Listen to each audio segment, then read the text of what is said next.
Seorang penuntut kolej swasta warga Nigeria mengaku tidak bersalah di Mahkamah Magistrate Kuala Lumpur pada Rabu atas 3 pertuduhan antaranya menggigit telinga kiri seorang anggota polis hingga putus pada Jumaat minggu lalu.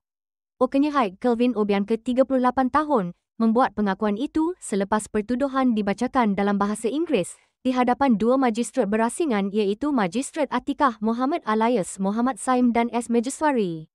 Ketika prosiding di hadapan Magistrat Majeswari, tertuduh didakwa atas pertuduhan pertama iaitu dengan sengaja menyebabkan cedera parah pada telinga kiri Kopral Daniel Azrak Ahmad Khair 36 tahun di hadapan sebuah klinik di Metro Prima Kepong pada jam 10.10 pagi 25 April lalu.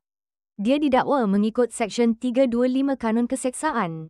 Bagi 2 lagi pertuduhan di hadapan Magistrat Atikah, tertuduh didakwa memasuki negara ini tanpa dokumen perjalanan sah mengikut undang-undang di lokasi, masa dan tarikh yang sama. Dia didakwa mengikut Seksyen 6-1-C Akta Imigresen 1959/63 dan boleh dihukum di bawah Seksyen 6-3 Akta sama.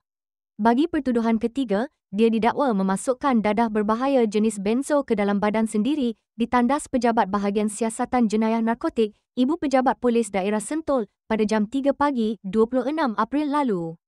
Pertuduhan itu dibuat mengikut Seksyen 15-1-A Akta Dadah Berbahaya 1952 dan mahkamah menetapkan sebutan kes pada 10 Jun dan 23 Julai depan.